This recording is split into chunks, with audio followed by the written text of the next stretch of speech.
তার আগে বলে রাখি যে ভাইয়া আমাদের কিন্তু ম্যাথ পারফরম্যান্স থেকে ২০ তারিখ থেকে ২০ নভেম্বরে আমাদের মেডিকেল এক্সাম ব্যাচ লাইভ যেটা medical exam final model test programme যেটা ওইটা লাইভে শুরু হচ্ছে এবং ফাইনাল মডেল টেস্টে টোটাল ৩২টা এক্সাম থাকবে এবং অনেক কিছু থাকবে। আমি নিচে কমেন্টে দিয়ে দিচ্ছি যে ভাইয়া আমাদের এক্সাম ব্যাচে কি আসতেছে। কমেন্টও লাগবে না, এখন ক্লাসটা করো। ক্লাস শেষে কমেন্টে দিয়ে দিও অথবা বিস্তারিত আমাদের পেজের মধ্যেই আছে। মেন কথা বলি ভাইয়া, আজকের ক্লাসে কেমিস্ট্রি ফার্স্ট পেপার এই ক্লাসে তুমি মোটামুটি যা শিখবা, তুমি লাস্ট ১ মাস, ২ মাস, ৩ মাস বা ৫ মাস ধরে মেডিকেলের প্রিপারেশন নিচ্ছ। সবকিছু মিলায় আমরা কেমিস্ট্রি ফার্স্ট পেপারের সবকিছু জিস্ট অংশগুলো নেওয়ার চেষ্টা করব। জিস্ট অংশগুলো নিয়ে ওটার মধ্যে থেকে বের করার চেষ্টা করব এবং আল্টিমেট একটা পজিশনে আসবো, যে পজিশনে গেলে আমরা মেডিকেল ভর্তি পরীক্ষায় কমন মোটামুটি লেভেলের, দেখো 100% কমন কিন্তু কোনো কিছুতে পাওয়া যায় না বা মেডিকেল অ্যাডমিশন টেস্টে 100% কমন বলে কিছু নাই। কিন্তু যতটুক পর্যন্ত গেলে আমার একটা কনফিডেন্স লেভেল আসবে বা কনফিডেন্স লেভেল আমি বুস্ট আপ করতে পারবো নিজেকে, ততটুক পর্যন্ত আমি তোমাকে এনে দিতে পারবো। আমি চেষ্টা করবো ১ ঘন্টার মধ্যে ক্লাসটা শেষ করার। জানি না কতক্ষণের মধ্যে ক্লাস শেষ হবে। আশা করি ১ ঘন্টার মধ্যে ক্লাস শেষ হয়ে যাবে যতটুকু পারা যায়। কারণ শেষ মুহূর্তে এত লেন্দি ক্লাস ২-৩ ঘন্টার ক্লাস তোমরাও করতে পারবা না। আমারও নেওয়ার ওইভাবে ধৈর্য নাই। যতটুকু দরকার ততটুকু জাস্ট পড়াবো, ততটুকু দেখাবো, ততটুকু আমি স্লাইডে রাখছি এবং পিডিএফটা আমি ক্লাস শেষে দিয়ে দিব।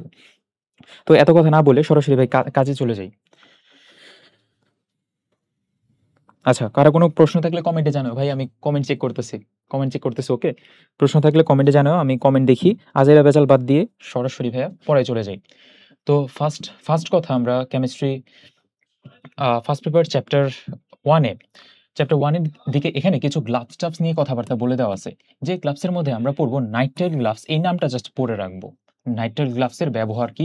ব্যবহার হচ্ছে ল্যাবরেটরিতে প্রধানত নাইট্রাইল গ্লাভস ইউজ করা হয়। নরমালি আমরা যে অ্যাসিড বা বেস নিয়ে যেগুলো কাজ করি ওটা নাইট্রাইল গ্লাভসের ব্যবহার। তো এটি একটু ফোকাস করবো এখান থেকে। পরবর্তীতে ভাইয়া নাইট্রাইল গ্লাভসের সাথে আরো অনেকগুলো গ্লাস আমি এখানে তুলে দিছি। তোমরা একবার এক নজর দেখতে পারো, না দেখলেও সমস্যা নাই। তারপর এখানে দেখো একটা এমসিকিউ আছে যে ছোটখাটো জ্বলন্ত বস্তু নিয়ে কাজ করা যায় একটা গ্লাভস। ছোটখাটো জ্বলন্ত বস্তু নিয়ে কাজ করা যায়। তারপর ল্যাটেক্স গ্লাভস নামে একটা গ্লাভস আছে যেটা চামড়ার ক্ষয় এবং জ্বালা সৃষ্টিকারী রাসায়নিক পদার্থ ব্যবহারকারীর তোমার মানে প্রোটেকশন দেয়। তো এই টাইপের গ্লাভসগুলা ১ম লাইনটা একটু জাস্ট দেখে যাবো যে ১ম লাইনে আছে এটা কি। পরবর্তীতে ফোকাস করি। হ্যাঁ, এখানে আর মোটামুটি কিছু নেই গ্লাভস থেকে। গ্লাস সামগ্রী ২ রকমের হতে পারে। একটা হতে পারে সফট গ্লাস, যেটা দিয়ে আমরা নরমাল কাঁচ দিয়ে নরমাল যেগুলা জিনিসপাতি বানাই। যেমন ভাইয়া টেস্ট টিউব, কাঁচ নল, বিকার, ওয়াচ গ্লাস। সাজেশন থাকবে সফট গ্লাস না পড়ে, সফট গ্লাস তো সফট গ্লাসই, যে কাঁচ ভেঙে যাবে। সফট গ্লাস না পড়ে আমরা যদি হার্ড গ্লাসটা পড়ে ফেলতে পারি তাহলে বাকিগুলা সফট গ্লাস। ভাইয়া পরে আসে একটা কথা, এখানে সফট গ্লাসের আরো একটা নাম থাকবে বোতল গ্লাস, যেটা কেমিস্ট্রি 2nd পেপার চ্যাপ্টার 5 এ আছে। পরের দিকে ভাইয়া আসি পাইরেক্স গ্লাস বা শক্ত গ্লাস এই পার্টের মধ্যে।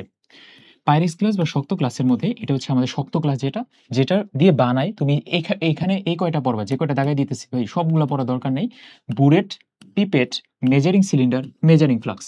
দেখো ২টা মেজারিং দিয়ে নাম থাকবে এবং তোমার বুরেট এবং পিপেট এই ২টা নাম পাবা। এগুলা শক্ত কাজ দিয়ে বানাই। ওকে, মাথায় থাকবে তো ভাই এতটুকু?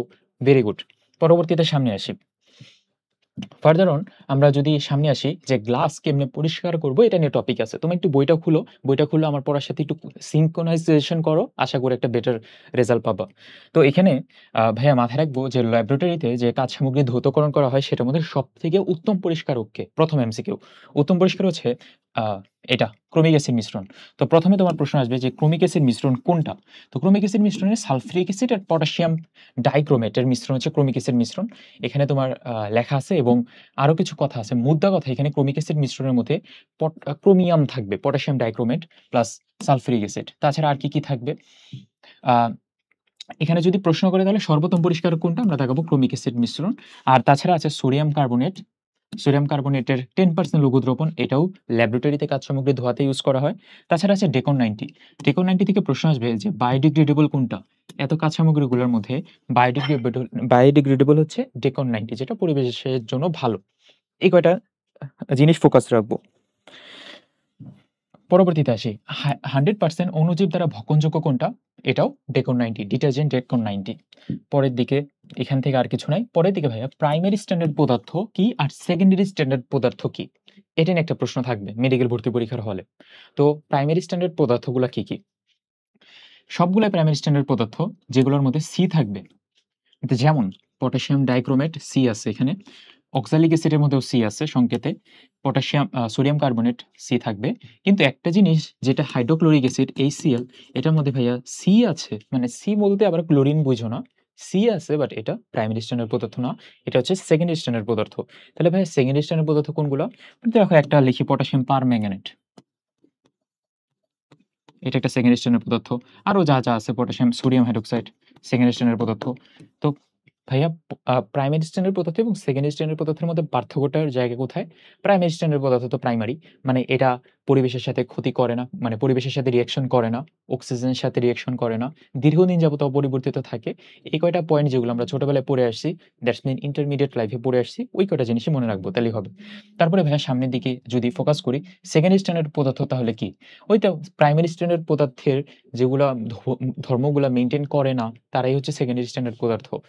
এতটুকু একটু খেয়াল রাখবো। এবং বাকি যেগুলা, মানে সি বাদ দিয়ে বাকি যা যা পাবো, সোডিয়াম হাইড্রোক্সাইড, হাইড্রোক্লোরিক অ্যাসিড তো পড়লামই, পটাশিয়াম পারম্যাঙ্গানেট, সালফিউরিক অ্যাসিড, এগুলা সবই হচ্ছে সেকেন্ডারি স্ট্যান্ডার্ড পদার্থ। এখন আসো তোমাদের একটা টেকনিক শিখাই। তো একটা জিনিস মাপবো কিভাবে? তো মাপার জন্য দুই ধরনের পদার্থ আমরা চিন্তা করব। প্রথমে চিন্তা করব প্রাইমারি স্ট্যান্ডার্ড পদার্থ, আরেকটা হচ্ছে সেকেন্ডারি স্ট্যান্ডার্ড পদার্থ। তো প্রাইমারি স্ট্যান্ডার্ড পদার্থ ভাবে মাপার জন্য আমরা অবশ্যই ইউজ করব 4 ডিজিট ব্যালেন্স গুলো। দ্যাটস মিন পলবঙ্গি ব্যালেন্স, 4 ডিজিট ব্যালেন্স ইউজ করতে পারি। তাছাড়া আর ইউজ করতে পারি পলবঙ্গি, পলবঙ্গিতেও কিন্তু 4 ডিজিট পর্যন্ত ইউজ করা যায়। তারপর প্রাইমারি স্ট্যান্ডার্ড পদার্থ মাপার জন্য আমরা ইউজ করব যত রকমের ফ্লাক্স জাতীয় নাম পাবা, ওই ফ্লাক্স জাতীয় নামগুলা দিয়ে সকল প্রাইমারি স্ট্যান্ডার্ড পদার্থ এবং প্রমাণ দ্রবণ মাপা যায়। তো একবারে সবগুলা কিন্তু হয়ে গেল, মনে রাখা। পরবর্তীতে সেকেন্ডারি স্ট্যান্ডার্ড পদার্থ মাপার জন্য উপায় কি? উপায় হচ্ছে যত রকমের সিলিন্ডার ওয়াটটা পাবা, ওগুলো হচ্ছে ভাইয়া সেকেন্ডারি স্ট্যান্ডার্ড পদার্থ। এবং যত রকমের তুমি 2 ডিজিট ব্যালেন্স পাবা বা 2 ডিজিটে মাপা যায় এরকম কিছু, ওইটা দেখাবা তুমি সেকেন্ডারি স্ট্যান্ডার্ড পদার্থ।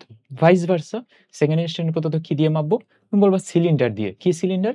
মেজারিং সিলিন্ডার, আয়তনিক সিলিন্ডার, তুমি যে নাম পারো না কেন, তুমি যে সিলিন্ডারের নাম পারো ওই সিলিন্ডারই দাগায় দিয়ে আসবো। তো আশা করি এতটুকু পারা যাবে। পরবর্তীতে ভাই আসি, সামনের দিকে আগাই।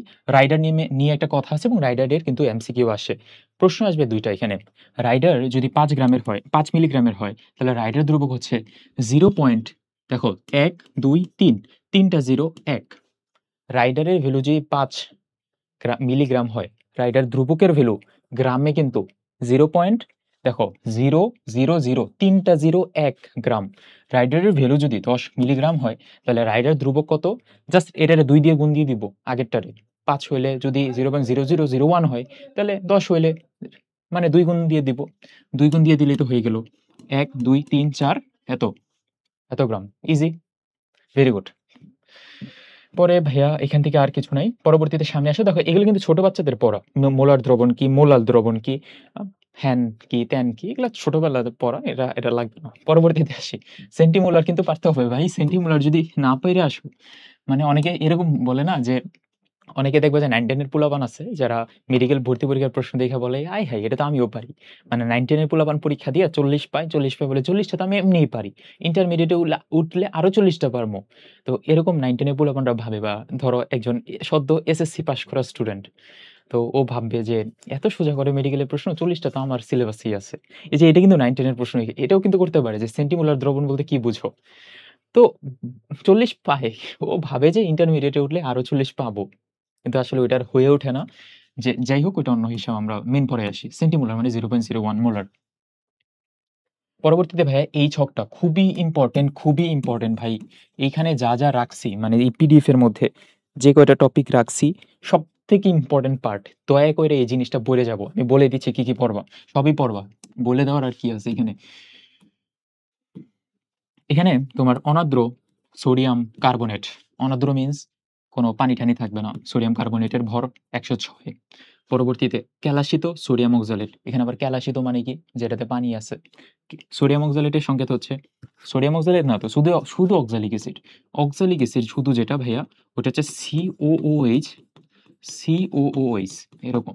মানে ২ টা C থাকবে, ও থাকবে ৪ টা, হাইড্রোজেন থাকবে ২ টা এবং ক্যালাসিতে যদি বলে ২ অণু পানি এড করতে হবে। তো তোমাকে যদি বলে আ অনার্দ্র অনার্দ্র অক্সালিক অ্যাসিড অথবা শুধু অক্সালিক অ্যাসিড বলে এই ক্যালাসিত বা পানি-ঠানির কোনো হিসাব না থাকে, তাহলে তুমি এখান থেকে পানির যে ভর, মানে ২ মোল পানির যে ভরটা আসে, ওইটা বাদ দিয়ে দিব। অ্যারাউন্ড ৯০ এর কাছাকাছি আসার কথা। তো এটা একটু মনে রাখবো। পরেরটায় আসি। ক্যালাসিত সোডিয়াম অক্সালেট। তুমি একটু খেয়াল রাখবা ভাই ক্যালাসিত চাইছে কি নরমাল চাইছে নাকি চাইছেটা কি আসলে? ওইটা একটু খেয়াল রাখবো। সোডিয়াম অক্সালেটের সংখ্যা যেন পরীক্ষার হলে পাই। দেখো আমি একটা জিনিস শিখাই দেই। H2C2O4 এটা যদি আমাদের অক্সালিক অ্যাসিড হয়, তাহলে সোডিয়াম অক্সালেটের সংকেত হবে জাস্ট এই হাইড্রোজেনের জায়গায় তুমি যদি ভাইয়া সোডিয়াম লাগায় দাও তাহলেই তো হয়ে গেল। Na2C2O4 এই যে হয়ে গেল।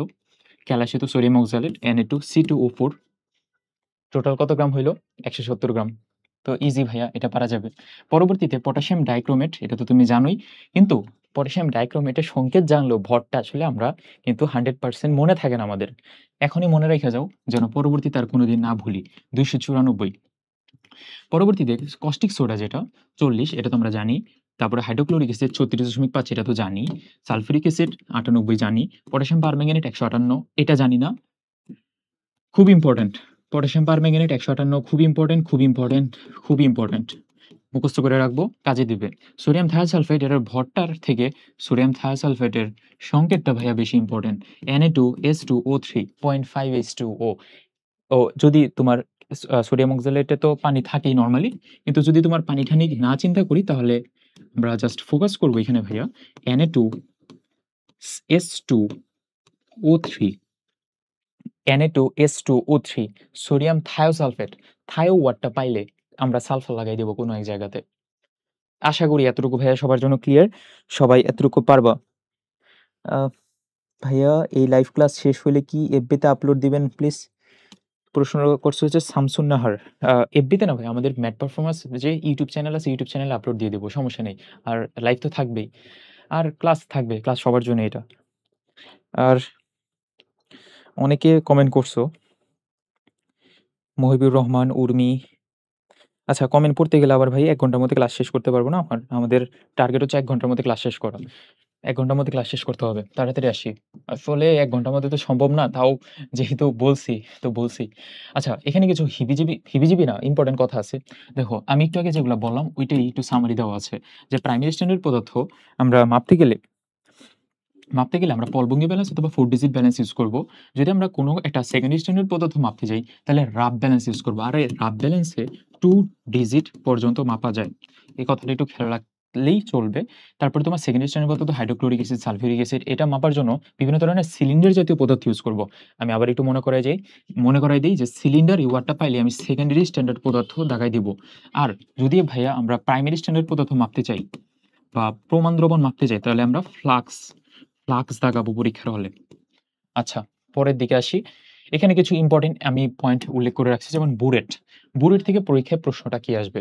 বুরেটের মধ্যে সর্বনিম্ন কতটুকু মাপা যায়? আর বুরেট একটা হার্ড গ্লাস দিয়ে বানানো। এই ২ টা এমসিকিউ যেন খেয়াল থাকে। 0.1 সিসি মাপা যায় বুরেট দিয়ে। 0.1 সিসি মানে 0.1 মিলিমিটার। এতটুকু পর্যন্ত মাপা যাবে। পরে বুরেট দিয়ে অনেক কিছু হিসাব-নিকাশ করা যায়। স্পেশালি টাইট্রেশন হিসাব করি আমরা বুরেট দিয়ে। হ্যাঁ, বুরেটে টাইট্রেশন হিসাব করি। তো জানা দ্রবণ, অজানা দ্রবণ এগুলো কিন্তু চ্যাপ্টার 3 তে আছে। Second paper chapter 3। বুলেটের কাজটা একটু দেখে নিব চ্যাপ্টার 3 থেকে। পরবর্তী টপিকে একটু চলে আসি। এখানে দেখো কনিক্যাল ফ্লাক্স। আমি একটু আগে বলে আসলাম ভাই এগুলো পড়ানো হয়ে গেছে। ফ্লাক্সের কাজ প্রাইমারি স্ট্যান্ডার্ড পদার্থ মাপা। আর এই ট্রাইটেশনে কি ইউজ করা হয়? ৩ টা কাচের যন্ত্র এবং ৩ টা রাসায়নিক পদার্থ ইউজ করতে হয়। যেটা আমরা কেমিস্ট্রি সেকেন্ড পেপার চ্যাপ্টার 3 তে যেয়ে আবার দেখব। ৩ টা আ ৩ টা কাচের যন্ত্রের মধ্যে বুরেট, পিপেট, কনিক্যাল ফ্লাক্স ৩ টা রাসায়নিক পদার্থের মধ্যে হচ্ছে একটা জানা দ্রবণ, আরেকটা অজানা দ্রবণ, আরেকটা হচ্ছে নির্দেশক। পরবর্তীতে এখানে আরো কিছু ইম্পোর্টেন্ট দেখো কথা আছে যে মেজারিং সিলিন্ডার ব্যবহার করে নির্দিষ্ট আয়তনের গাঢ় অ্যাসিড এবং পানি পরিমাপ মাপা যায়। তো ভাই গাঢ় অ্যাসিড এটা তো আমরা জানি সেকেন্ডারি স্ট্যান্ডার্ড পদার্থ। সেকেন্ডারি স্ট্যান্ডার্ড পদার্থ যেমন কিরকম ভাইয়া কেন গাঢ় অ্যাসিড সেকেন্ডারি স্ট্যান্ডার্ড পদার্থ ভাই আপনি কেমনে জানলেন? ভাইয়া এটা তো সবাই জানে যে হাইড্রোক্লোরিক অ্যাসিড এটা গাঢ় অ্যাসিড, সালফিউরিক অ্যাসিড একটা গাঢ় অ্যাসিড। তো এগুলা গাঢ় অ্যাসিড তো সেকেন্ডারি স্ট্যান্ডার্ড পদার্থই। তো এটা মাপার জন্য কি ইউজ করব? সিলিন্ডার ইউজ করব। এটাই। পিপেট কেন ব্যবহার করা হয়? পিপেট ব্যবহার করা হয় নির্দিষ্ট আয়তনের দ্রবণ এক স্থান থেকে আরেক স্থানে স্থানান্তর করার জন্য। তো এই একটা কথাই যেন আমরা পরীক্ষার হলে পারি। এক স্থান থেকে অন্য স্থানে দ্রবণ স্থানান্তরে আমরা কি ইউজ করব? পিপেট।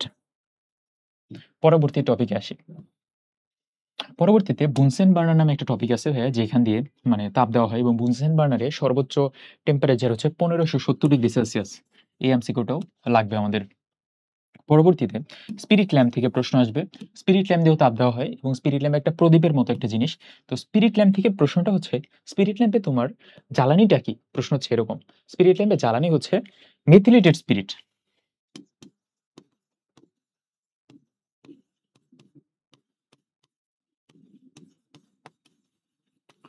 তো ভাইয়া মেথিলেটেড স্পিরিট বলতে কি বোঝায়? মেথিলেটেড স্পিরিট বলতে রেকটিফাইড স্পিরিটকে মেথিলেটেড করতেছি, মানে ডিনেচার্ড করতেছি। রেকটিফাইড স্পিরিটের সাথে 5 থেকে 10% যদি তুমি মিথানল এড করো, তাহলে সেটাকে বলবো মেথিলেটেড স্পিরিট। তো 95.6% ইথানল প্লাস 4.4% পানি, এই দুটাকে একত্রে বলবো আমরা রেকটিফাইড স্পিরিট। তো রেকটিফাইড স্পিরিটের সাথে যদি আমি আবার 5% মিথানল এড করি, সেটাকে বলি মেথিলেটেড স্পিরিট। এটা কিন্তু খুব ইম্পর্টেন্ট, অর্গানিকেও আছে, খুব ইম্পর্টেন্ট।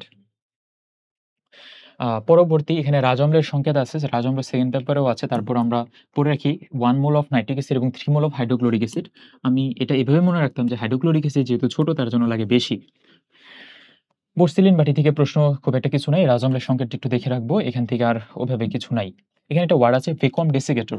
তো ভ্যাকুয়াম ডেসিকেটরের কাজ কি? পরীক্ষায় এটা আসবে। বা ডেসিকেটরের কাজটা কি? ডেসিকেটরের কাজ হচ্ছে যেটা দিয়ে তোমার আশেপাশে পদার্থর মধ্যে শুষ্ককারক হিসেবে ব্যবহার করা হয়, ওয়ান কাইন্ড অফ এরকম। তো ডেসিকেটরের মধ্যে ক্যালসিয়াম ক্লোরাইড নামক শুষ্ককারক পদার্থ রাখা হয় ডেসিকেটরের মধ্যে। এটা খুব ইম্পর্টেন্ট একটা এমসিকিউ ভাইয়া, এটার জন্য পারি। ডেসিকেটরে কি ব্যবহার করা হয়? শুষ্ককারক পদার্থ কোনটা? Calcium chloride. মানে পরেই একটু নিচেই দেখবা যে ২ টা জিনিস দেওয়া আছে। শুষ্ককারক পদার্থ বা ড্রাইং এজেন্ট কারা? এবং পরবর্তী তার একটু নিচেই দেওয়া আছে, দেখবা যে ডিহাইড্রেটিং এজেন্ট কারা? তো ড্রাইং এজেন্ট বা শুষ্ককারক পদার্থ এগুলা পড়ার থেকে আমি সাজেস্ট করব এগুলো না পড়ে তুমি পরের পেজে চলে যাবা। পরের পেজে ডিহাইড্রেটিং এজেন্ট কারা, নিরোধক পদার্থ কারা, এই কয়টা যদি মুখস্থ করি, বাকিগুলো। তো বাকিগুলা কি? মানে এগুলা কি? এগুলা হচ্ছে potassium hydrogen sulphate, sulphuric acid, phosphoric acid. ৩ টা জিনিস। তো এই ৩ টা মনে রাখবো। অ্যালুমিনিয়াম জাতীয় পদার্থ আছে না একটা? হ্যাঁ, alumina. Alumina, potassium hydrogen sulphate, sulphuric acid এবং এই ফসফরিক অ্যাসিড। এগুলো হচ্ছে আমাদের ডিহাইড্রেটিং এজেন্ট। তো ডিহাইড্রেটিং এজেন্ট আর উপরে যে শুষ্ককারক পদার্থ ২ টা একত্রে ইউজ করা যায় কি, কি? ২ টা এমসিকিউ, মানে এখানে ২ টা অ্যান্সার আছে। একটা হচ্ছে সালফিউরিক অ্যাসিড এবং পটাশিয়াম পেন্টঅক্সাইড। এই ২ টা তোমার একই সাথে শুষ্ককারক এবং একই সাথে নিরোধক পদার্থ রূপে ব্যবহার করা হয়। তাহলে তুমি যদি এই কয়টা লাইন পড়ো, উপরে কিন্তু আর এই যে এই হিবিজিবি এতগুলা নাম পড়ার কোনো দরকার নাই। এই যে ক্যালসিয়াম ক্লোরাইড, পটাশিয়াম ক্লোরাইড এগুলা নাম পড়ার কোনো দরকার নাই। তো একটা হচ্ছে শুষ্ককারক যেটা আশেপাশে জলীয় বাষ্পকে টেনে নিবে, আরেকটা হচ্ছে ডিহাইড্রেটিং যেটা পানি শুষে নিবে। তো ২ টা কিন্তু ২ জিনিস। এক্সাম্পল গুলো পড়বো ভালোমতো। আশা করি পরীক্ষার হলে এখান থেকে অ্যান্সার করতে পারবো।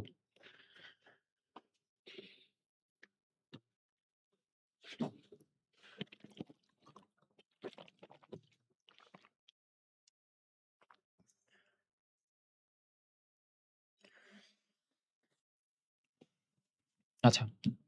পরের টপিকে আসি। পরের টপিক হচ্ছে এই ঝুঁকি-ঢুকি নিয়ে কথাবার্তা। তো ঝুঁকির মধ্যে আমাদের টক্সিক পদার্থ কোনগুলা? এটা খুব একটা নেসেসারি না। ভেরি টক্সিক পদার্থ কোনগুলা? এটা আবার নেসেসারি।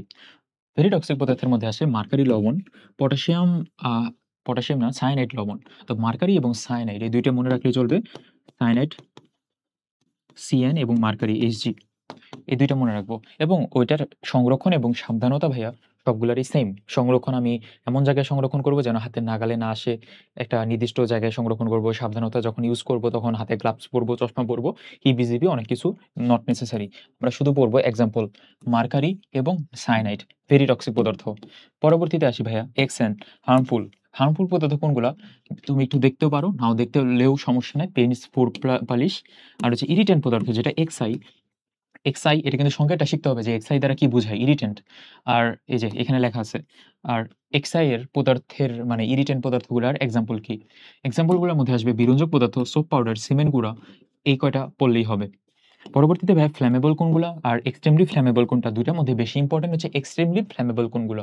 এক্সট্রিমলি ফ্ল্যামেবল এর মধ্যে ডাইইথিল ইথার, এলপিজি, সিএনজি। মনে রাখার টেকনিক হচ্ছে আমরা যখন সিএনজি স্টেশনে যাই, একটু আগুন ধরলেই পুইড়া যাবে সব, মানে ব্রাস্ট হয়ে যাবে সবকিছু। তার জন্য এটা হচ্ছে এক্সট্রিমলি ফ্ল্যামেবল। পরবর্তীতে ই দিয়ে বোঝায় এক্সপ্লোসিভ। এক্সপ্লোসিভ এর মধ্যে টিএনটি, মেটালাজাইটস আর অ্যামোনিয়াম নাইট্রেট।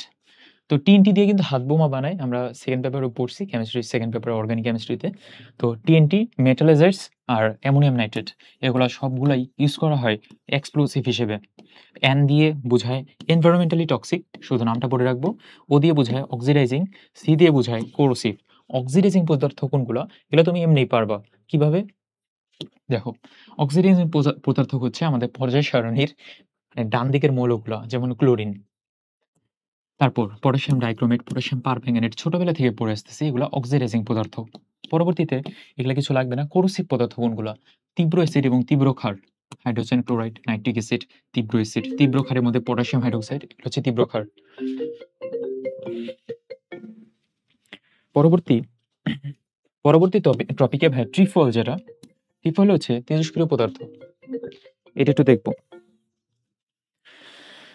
ট্রিফল তেজস্ক্রিয় পদার্থ, এখান থেকে আর কিছু নাই। পরবর্তীতে চলে আসবা, এইখানে একটা ছক দেওয়া আছে।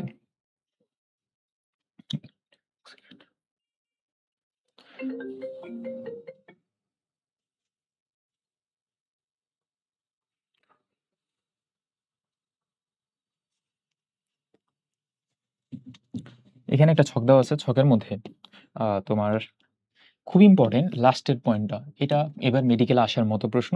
আর্সেনিক অক্সাইড এটা কেমন? ক্ষয়কারী এবং বিষাক্ত আর্সেনিক অক্সাইড। এটা কিন্তু ভাইয়া খুব ইম্পর্টেন্ট। ক্ষয়কারী বিষাক্ত কোনগুলো? Arsenic oxide. তুমি যদি চাও উপরেগুলো একটু দেখতে পারো। আমি দিয়ে দিতেছি এগুলো, মানে পিডিএফ তো দিয়ে দিব। উপরেগুলো একটু দেখবা, এক নজর দেখবা। কিভাবে দেখবা? তিনটা করে একসাথে দেখবা। যেমন ফ্ল্যামেবল আছে এখানে ৩টা। ৩টা বলতে এক্সাম্পল ৩টা। দেখো, প্রোপানন, লিথিয়াম অ্যালুমিনিয়াম হাইড্রাইড আর সোডিয়াম হাইড্রাইড। তো এগুলো হচ্ছে ফ্ল্যামেবল, মানে শুধু এফ দিয়ে নাম থাকবে। তুমি এভাবে পড়তে পারো, আর চাইলে শুধু লাস্টেটাও পড়তে পারো।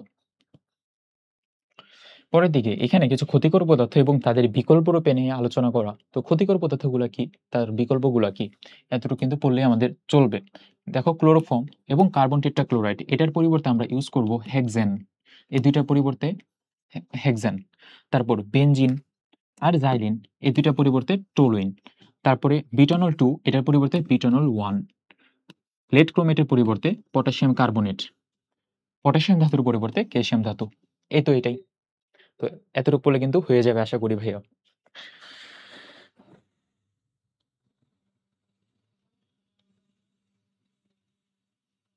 ধাতুর পরিবর্তে ক্যালসিয়াম ধাতু। এই তো।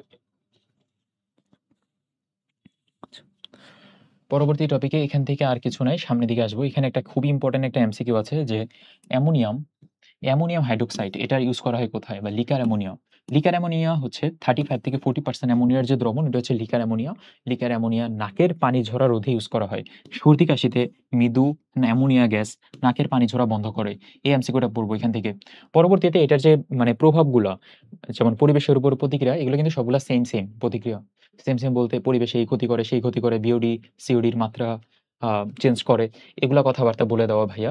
এগুলো এতটাও নেসেসারি কিছু না। নেসেসারি টপিক হচ্ছে পটাশিয়াম পারম্যাঙ্গানেট। এটা দেখো শতভাগ ডায়রিয়া করে।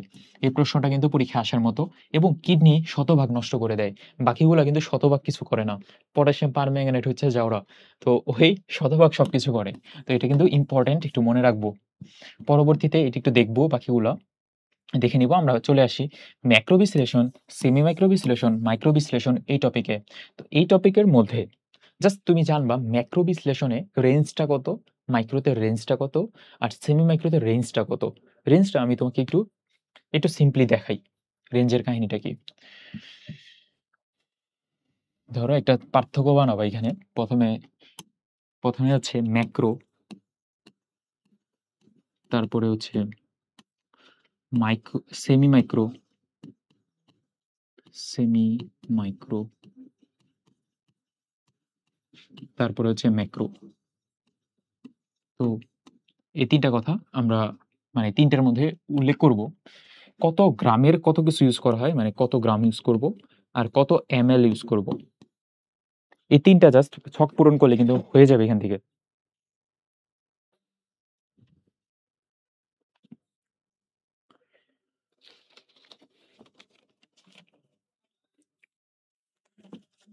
তো ম্যাক্রো মানে অনেক বেশি। ম্যাক্রো বলতে বেশি যেহেতু, তাহলে তার জন্য এটা আসবে 0.5 থেকে 2 ম্যাক্রো পয়েন্টটা 0.5 থেকে 2। তারপরে দেখো সেমি মাইক্রোতে যখন আসবা তখন ভাই এক ঘর পিছনের দিকে আনবা 0.05 থেকে 0.2। আর ম্যাক্রো কি লিখতেছি, আর ও সরি সরি, এটা তো মাইক্রো। মাইক্রো তো ভাইয়া মাইক্রোতে যখন হিসাব করব তখন আরো এক ঘর পিছনের দিকে আনবো 0.005 থেকে 0.02। তো এই হিসাবটা খেয়াল রাখবো। দেখো একটা পড়লে কিন্তু বাকিগুলো এমনি পারা যায়, একটা পড়লে বাকিগুলো এমনি মনে রাখতে পারবো অবশ্যই। পরবর্তীতে এমএল এর হিসাবগুলা কিরকম, 20 থেকে 30 এমএল প্রথমটা, মানে যেটা বেশি 20 থেকে 30, পরে এক ঘর কমাই দিবা 2 থেকে 4, পরে আরো এক ঘর কমাই দিবা 0.2 থেকে 1। এভাবে কিন্তু আমরা ম্যাক্রো, মাইক্রো, সেমি মাইক্রো তিনটার হিসাব নিকাশ পারবো। পরে একটা এমসিকিউ মনে রাখতে হবে যে সেমি মাইক্রোতে আমরা ইউজ করি থায়োএসিটামাইড।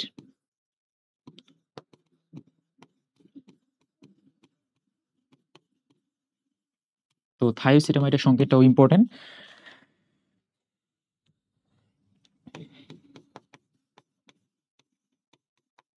থায়ো ওয়ার্ডটা থাকলেই সালফার থাকবে, CH3CSNH2। আচ্ছা, এটাই এতটুকু মাথায় রাখবো। পরবর্তীতে ভাইয়া আরো অনেক কিছু আছে, মোটামুটি পিডিএফ এর মধ্যে দিয়ে দিছি।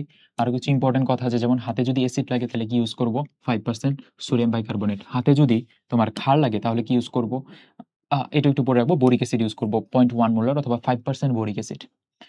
তো এতটুকু পর্যন্তই আমাদের মোটামুটি পড়া। তো এখান থেকে কিছু এমসিকিউ আছে, দেখো তো এমসিকিউ পারা যায় কিনা। ক্রোমিক অ্যাসিড মিশ্রণ, অ্যান্সার তো দেওয়াই আছে, ধুরু। ক্রোমিক ক্রোমিক অ্যাসিড মিশ্রণ কি কি কি করে বা কিভাবে কাঁচা সামগ্রী পরিষ্কার করে, এরকম একটা এমসিকিউ। তো ক্রোমিক অ্যাসিড মিশ্রণ দিয়ে আমরা জারণ করতে পারি, এতটুকু যেন খেয়াল থাকে আমাদের। পরবর্তীতে এখান থেকে আর কিছু নাই, চলে আসি গুণগত রসায়ন চ্যাপ্টারে। গুণগত রসায়নে তো আর অনেকগুলা কথাবার্তা। প্রথম দিকে আমাদের রাদারফোর্ডের পরমাণু মডেল নিয়ে কথা আছে। রাদারফোর্ডের পরমাণু মডেলে আমরা প্রথম দিকে কিছু কথাবার্তা পাবো, যেমন রাদারফোর্ডের আলফা কণা বিচ্ছুরণ পরীক্ষা। রাদারফোর্ড অনেকগুলো কথাবার্তা বলছে। রাদারফোর্ডের পরমাণু মডেলকে বলা হয় নিউক্লিয়ার মডেল, এই টাইপের ছোটখাটো কথাবার্তা।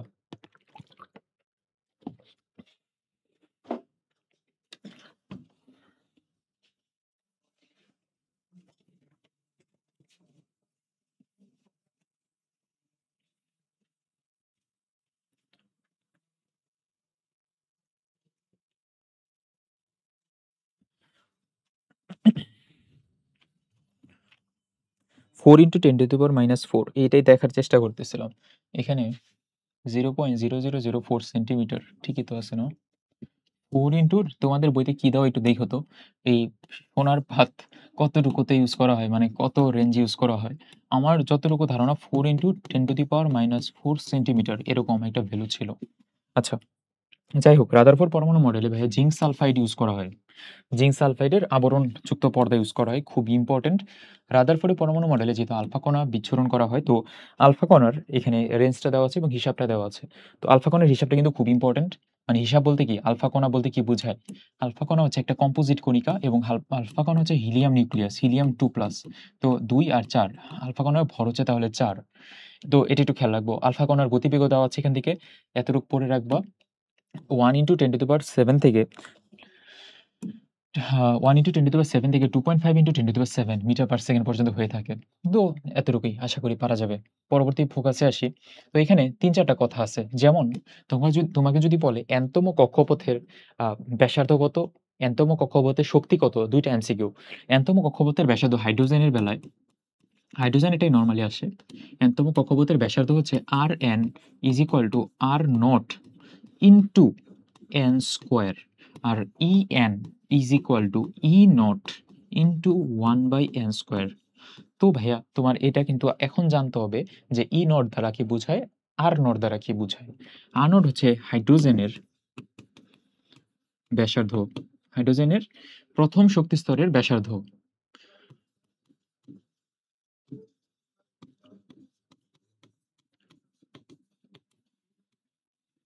আচ্ছা, এটাকে বলা হয় বোর ব্যাসার্ধ। বোর ব্যাসার্ধ হলো 0.5292 অ্যাংস্ট্রোম।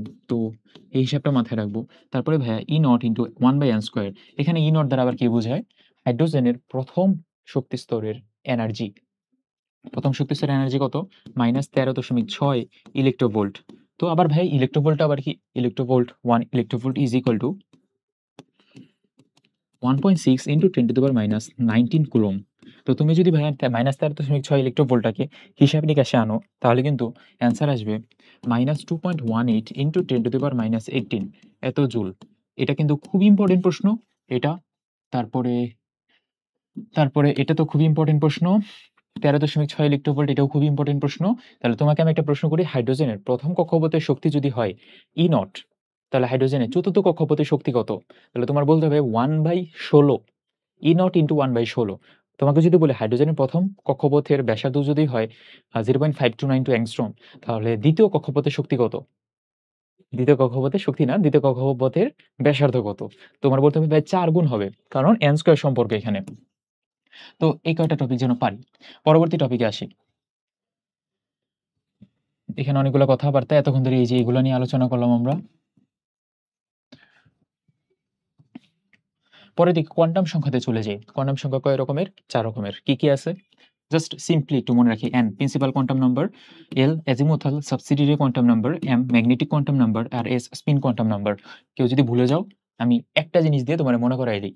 যেমন প্রশ্ন ছিল এরকম যে ক্যালসিয়ামের 20তম ইলেকট্রনের কোয়ান্টাম সংখ্যাগুলো দেখাও। ক্যালসিয়ামের 20তম ইলেকট্রন যায় কোথায়? এটা আগে প্রথমে আমার হিসাব করতে হবে। 20তম ইলেকট্রন যায় হচ্ছে ভাইয়া হ্যান-ত্যান অনেক কিছু, অনেক কিছু, অনেক কিছু, আর্গন, টার্গন, টার্গন এগুলা থাকবে 4, 4s2 20তম ইলেকট্রন এখানে গেল। তাই না? আচ্ছা, আমি যদি ভাই ইলেকট্রন বিন্যাস ভুল করি ক্ষমা করে দিও। মানে ধরে নাও 20তম ইলেকট্রন 4s2 এর লাস্টে মানে 20তম ইলেকট্রন 2 তে যায় পৌঁছায়। আচ্ছা। তো এখন প্রধান কোয়ান্টাম নাম্বার, কারণ এগুলা ছোট বাচ্চাদের পড়া তো ভুল হইতেই পারে, স্বাভাবিক। আর আমি তো ছোট না। আচ্ছা, তো n এর ভ্যালু হচ্ছে 4। তারপর কি যেন? n এর পরে কি লিখতে হয়? l লিখতে হয়। হ্যাঁ, l। l এর হিসাবটা কত থেকে কত পর্যন্ত করতে হয়?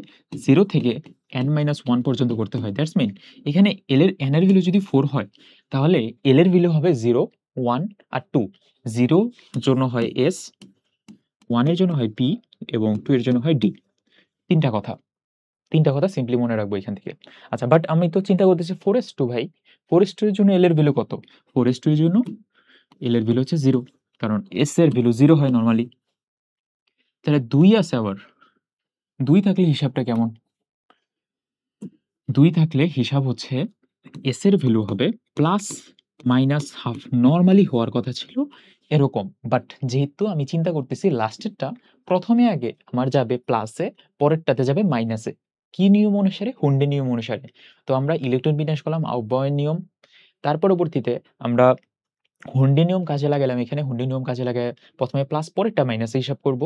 এবং পলির যে বর্জন নিয়মটা ছিল এরকম যে এখানে ধরে নাও 4s2, s1 আর s2 এই 2টার যে ইলেকট্রনের, এই 2টা ইলেকট্রনের যে আমাদের কোয়ান্টাম নাম্বার 4টা কোয়ান্টাম নাম্বার কখনো সেম হবে না। এই অনুপাতে 3টা নিয়ম আমরা শিখে গেলাম। তো আশা করি কোয়ান্টাম নাম্বার থেকে মোটামুটি লেভেলের একটু হইলেও ধরাইতে পারছি। একটু হইলেও। পরবর্তী হিসাবে আসি। এখানে 4টা কোয়ান্টাম নাম্বার নিয়ে অনেকগুলো কথাবার্তা বলে দেওয়া আছে। আমরা বোর আবিষ্কার করছেন প্রাইমারি কোয়ান্টাম নাম্বার n, এবং n দ্বারা আমরা জানি প্রধান শক্তি স্তর। সমারফিল্ড সহকারী কোয়ান্টাম সংখ্যা এবং উপকক্ষপথ জানতে পারছি। জিম্যান চৌম্বকীয় কোয়ান্টাম সংখ্যা জানতে পারছি জিম্যানের সাহায্যে, এবং এই জিম্যানের চৌম্বকীয় কোয়ান্টাম সংখ্যার মান m এর ভ্যালু হয় -l থেকে শুরু করে m এর মান -l থেকে শুরু করে 0 থেকে শুরু করে +l পর্যন্ত। এটাও একটু খেয়াল রাখবো। পরবর্তীতে উলেনবেক এবং গোল্ডস্মিথ আবিষ্কার করেন s, এবং s এর মান +-1/2 হয়। এই কয়টা জিনিস একটু খেয়াল রাখলেই চলবে। এবং এটা দ্বারা ইলেকট্রনের ঘূর্ণনের প্রকৃতি, যখনই আমাদের স্পিন কোয়ান্টাম সংখ্যা ওয়ার্ডটা থাকবে তুমি দাগায় দিবা ঘূর্ণনের প্রকৃতি জানা যায়। ওকে। পরমাণুর মূল কণিকা, অস্থায়ী মূল কণিকা এই নামে অনেকগুলো টপিক আছে। মূল কণিকা হচ্ছে ইলেকট্রন, প্রোটন, নিউট্রন কেমিস্ট্রি অনুসারে, এবং অস্থায়ী কণিকা অনেক আছে। পরীক্ষায় আসবে কি? পরীক্ষায় আসবে কম্পোজিট কণিকা কোনটা? কম্পোজিট কণিকা 2টা, আলফা কণা এবং ডিউটেরন কণা। আইসোটোপ থেকে প্রশ্ন আসবে যে আইসোটোপ আছে কয়টা? ১৩০০ টা আইসোটোপ আছে। তারপরে আইসোটোপের মধ্যে সোডিয়াম এবং অরামের আইসোটোপ নাই। ১৩০০ টা আইসোটোপ।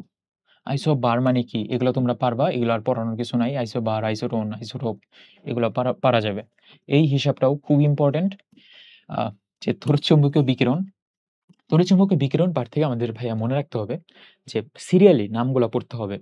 সিরিয়ালি নামগুলার মধ্যে তোমার এখান থেকে যেমন এখানে সিরিয়াল করেই মনে দেওয়া আছে, হ্যাঁ। ১ম এ মহাজাগতিক, তারপরে গামা, তারপরে এক্স-রে এভাবে দেওয়া আছে। মোস্ট প্রবাবলি নাকি? না, নিচ থেকে উপরে দেওয়া। আচ্ছা, গামা, এক্স-রে, তারপরে ইউভি। ইউভির পরে আসবে ভায়োলেট। মানে দৃশ্যমানকে যদি তুমি ভাঙো তাহলে এরকম আসবে ভিবগার, VIBGYOR। আর এর পরে আসবে রেড মানে ইনফ্রারেড। ইনফ্রারেডের পরে মাইক্রোওয়েভ, তারপর রেডিও ওয়েভ। তো এগুলার আমাদের সবকিছু জানতে হবে না, মানে সিরিয়ালটা জানতে হবে। কেন ভাইয়া সিরিয়ালটা জানতে হবে? মোটামুটি আর কাজগুলো একটু দেখে নিবা যা আছে। সিরিয়ালটা জানার কারণ lambda is inversely proportional to 1/f। এটা এটা জানি কিনা? এটা জানার জন্য আমরা একটা পেজ নিলে ভালো হয় ভাইয়া। আমরা এটা জানি, দেখো তো, v is equal two f lambda বা c is equal two f lambda. c হচ্ছে আলোর বেগ 3 ইনটু 10⁸, ল্যামডা তরঙ্গ দৈর্ঘ্য, f হচ্ছে ফ্রিকোয়েন্সি। আবার e is equal to hc by lambda, এটা জানি। তো E is equal to AC by lambda, S হচ্ছে প্লাঙ্ক কনস্ট্যান্ট, E হচ্ছে এনার্জি, ল্যামডার সাথে ব্যস্তানুপাতিক। তো আলটিমেটলি এই দুইটা হিসাব থেকে আমি লিখতে পারি, এখান থেকে লিখতে পারি lambda is inversely proportional to 1/f। আর এখান থেকেও লিখতে পারি E is inversely proportional to 1/λ। তাহলে ওই সিরিজ অনুসারে যদি আমি ল্যামডার হিসাবগুলো শিখে যাইতে পারি, উপরের ভ্যালুগুলো কম, নিচের ভ্যালুগুলো বেশি, তাহলে উপরের ভ্যালুগুলো ল্যামডা কম, নিচের ভ্যালুগুলো ল্যামডা বেশি। ল্যামডা বেশি কম হলে আবার কি সমস্যা? সমস্যা হচ্ছে নিউবার মানে তরঙ্গ সংখ্যা proportional to frequency, proportional to energy, inversely proportional to lambda। এই হিসাবটা আমাদের লাস্ট অফ অল লাগবে। এই হিসাব দিয়ে আমরা বের করতে পারবো কার এনার্জি বেশি, কার এনার্জি কম। তো এতটুকুই মোটামুটি।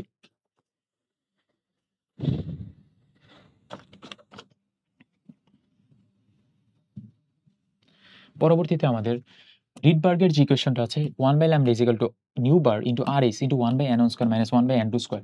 এটা একটু জানতে হবে। এবং এখানে আর এস দ্বারা কি বোঝায়? আর এস দ্বারা হচ্ছে রিডবার্গ কনস্ট্যান্ট। রিডবার্গ কনস্ট্যান্টের ভ্যালু কত? পরীক্ষায় কিন্তু এটা আসবে 1.09678 ইন্টু 10⁻²। কোথায় যেন লেখা আছে, আমি লিখে দেই।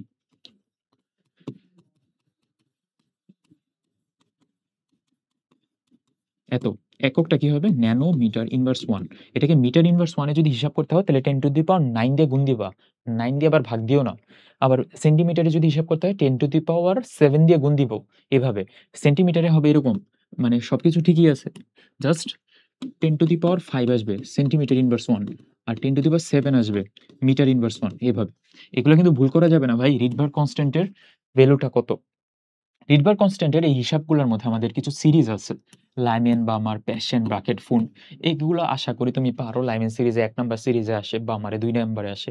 এগুলো তুমি পারবা। একটু জাস্ট দেখে রাখবা। এতটুকু দেখা হয়ে গেলে পরবর্তীতে শিখা পরীক্ষায় চলে যাবা। শিখা পরীক্ষায় কালারগুলা ভাই খুব ইম্পোর্টেন্ট। স্পেশালি এই সোডিয়ামের কালারটা কেমন? এটা পরীক্ষায় বারবার আসে। সোডিয়ামের কালার সোনালী হলুদ। এবং আরেকটা ইম্পোর্টেন্ট যেটা প্রশ্ন ভাই লাগবেই, আমাদের লাগবেই, যে কপার এবং সোডিয়াম এটা কোবাল্ট ব্লু গ্লাসের মধ্যে কোনো ধরনের কালার দেয় না।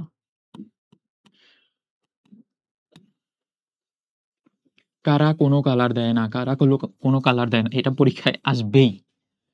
সোডিয়াম এবং কপার কোনো কালার দেয় না। উপরে নিচে কে কোন কালার দেয় এটা তোমার দায়িত্ব। মুখস্থ করা তোমার দায়িত্ব। টেকনিক দিয়ে পারলে টেকনিক দিয়ে পড়ে ফেলো। পরবর্তীতে এমআরআই তে চলে যাব। তো এমআরআই তে 0.5 থেকে 3 টেসলা এতটুকু আমরা ম্যাগনেটিজম ইউজ করি। তারপরের দিকে এখানে কিছু নাই। লেটিস শক্তি এগুলো একটু দেখে নিবা। তারপর আমরা জৈব যৌগ কিভাবে বিশুদ্ধতার জন্য কিছু হিসাব নিকাশ আছে। তো জৈব যৌগের বিশুদ্ধতার হিসাবের জন্য তোমার বইয়ের এত কিছু পড়া লাগবে না। তোমারে জাস্ট এই জিনিসগুলো তুলে দিছি। এই জিনিসগুলো একটু কষ্ট করে দেখে যাব। তরল যৌগের বিশুদ্ধতা কি, কি? কঠিন যৌগের বিশুদ্ধতা কি, কি? গ্যাসীয় যৌগের বিশুদ্ধতার পরিমাপগুলা কি, কি? এবং কোনটা কোন নীতির উপর ভিত্তি করে করা হয়। এবং পাতনের একটা ক্লাসিফিকেশনও দেওয়া আছে। তোমার কাজ থাকবে আংশিক পাতনের উদাহরণ কি, সমস্ফুট পাতনের উদাহরণ কি, বাষ্প পাতনের উদাহরণ কি, উদাহরণগুলো একটু একটু করে দেখে যাব। পরবর্তীতে এখান থেকে মোটামুটি কিছু নাই। এই ঊর্ধ্বপাতন, সাবলিমেশন, ঊর্ধ্বপাতন এর জন্য কিছু পদার্থের নাম আছে কর্পুব, ন্যাপথিলিন, আয়োডিন, বেনজোইক অ্যাসিড। এগুলো হচ্ছে ঊর্ধ্বপাতন করার জন্য পদার্থ এবং খুব ইম্পোর্টেন্ট, পরীক্ষায় কিন্তু আসবে এগুলো। পরবর্তীতে আংশিক পাতন নামে একটা টপিক আছে। আংশিক পাতন যদি ২ টা যৌগের স্ফুটনাঙ্কের পার্থক্য ৪০ এর কম হয়, তাহলে ওইটা হচ্ছে আংশিক পাতন। খুবই ইম্পোর্টেন্ট টপিক, এখান থেকে আমরা জাস্ট এতটুকু দেখে যাব। মানে সব কিন্তু কিছু পড়া লাগবে না। দেখো আমি যেভাবে পড়াচ্ছি, আমি মনে করি যে তুমি একজন স্টুডেন্ট হিসেবে আগে পড়ে রাখছো ব্যাপারগুলো। জাস্ট পেজ উল্টাইতেছো আমার কথাগুলোর সাথে। যেন একটা খুবই তাড়াতাড়ি বইটা শেষ হয়। মানে লজিকটা ধরতে পারছো হয়তোবা। খুবই তাড়াতাড়ি জাস্ট বইটা যেন শেষ হয়। এখন এটা কি? আংশিক পাতন কেমনে করে? ক্রোমাটোগ্রাফি কেমনে করে? এটা তো আর আমাদের পড়ার সময় নাই। মেডিকেল ভর্তি পরীক্ষা ২ দিন আছে।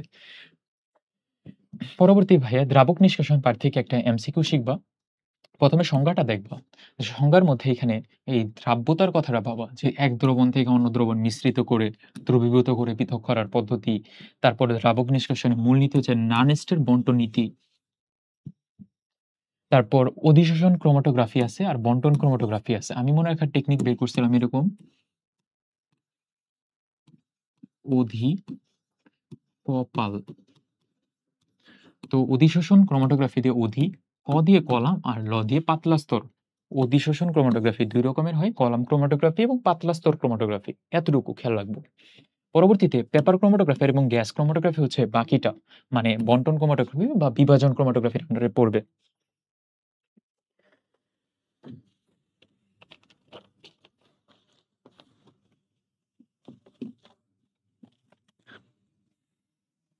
এতটুকু হয়ে গেলে তারপরে চলে যাব আমরা তোমার আরএফ মানে কি? আরএফ হচ্ছে উপাদান কর্তৃক অতিক্রান্ত দূরত্ব ডিভাইডেড বাই দ্রাবক কর্তৃক অতিক্রান্ত দূরত্ব। তো এই আরএফ এর ভ্যালুটা ১ এর থেকে কম হয়। এটা পরীক্ষায় আসবে এবং এই এমসিকিউটা দেখো পারা যায় কিনা। নিচের কোনটিতে পেপার ক্রোমাটোগ্রাফিতে আরএফ এর মান কত হইতে পারে? ১ এর থেকে কম হবে, তাহলে তুমি ইজিলি পারবা যে 0.15।